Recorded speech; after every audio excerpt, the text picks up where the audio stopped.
Dami ko ng business bin na nalugi. Ano? Kasi ito naman, sa akin naman be, marami kasi akong pagkakamali sa buhay ko. Pinaka number one yan ng business. Dami ko din pagkakamali sa business. Pero, ang kagandahan dyan, natuto ako sa mga pagkakamali ko. Number one, na-realize ko sa sarili ko, ito pwede ko rin ibigay na advice sa mga tao to, lalo na sa mga gustong mag-business, no? Or nagbabalak na magtatayo ng negosyo. Ako guys, milyon-milyon na ang nawala sa akin dahil sa business.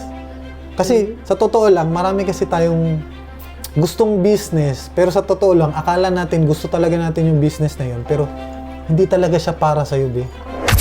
Tsaka maraming business na gusto mo lang siya kasi para magmukha ka lang maangas.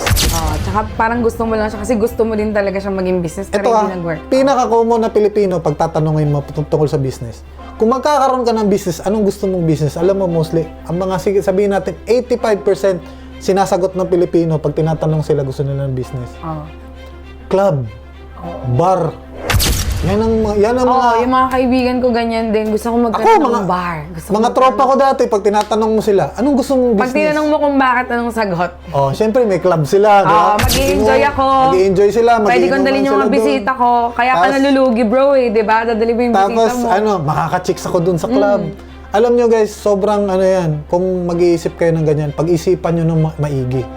Kasi mahaba-habang mahaba-habang discussion yan pagdating sa mga ganyan. Kasi ako, yan ang pinakamatagal ko na Tsaka hindi rin basta-basta mag-business. Ikaw businessman ka dati, di ba? Alam mo yan. Hindi rin basta-basta mag-business. Hindi, kung magbi-business ka, you have to make sure na make sure mo lang talaga na alam mo yung ginagawa mo. Tsaka dapat, close mo sa field ng ginagawa mo talaga. For example, ako, vlogger ako.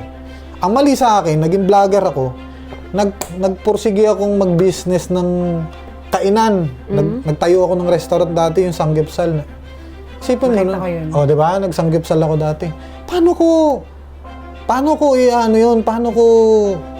i-manage yung sanggipsal ko na wala naman akong alam sa pagkain? Di ba? Hindi ko alam. So, nangyari lang din, kasi, yun ang problema talaga, magbi-business ka na hindi mo alam yung linya ng gagawin mo.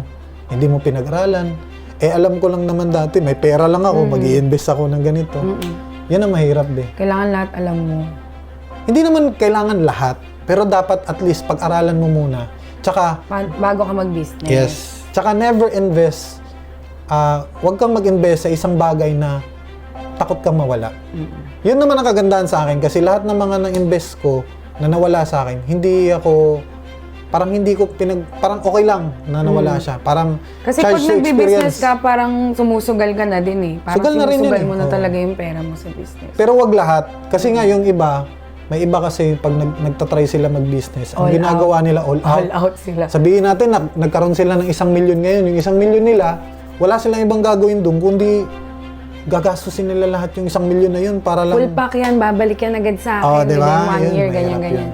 Ganun talaga. Ang natutunan ko naman, pagdating sa business, kailangan 5% lang.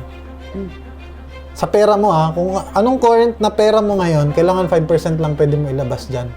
So kung may 100,000 ka ngayon, 5,000 lang, tama ba? Parang ganun, mga 5,000 lang pwede mong i-business. Hindi mo talaga pwedeng isugal yung pera mo. Kahit 50? 5% lang talaga. 5%. 5%. Bakit lang. 5%? Kasi kaya siya 5% kasi hindi ka makahinayang kung mawala yun Mawalan ka ng 5,000, mahinayang ka, syempre, di ba? Oo naman. Pero kung mawawalan ka ng 100,000, yun na lang natitira mong pera. Wala na. Iyak ka, di ba?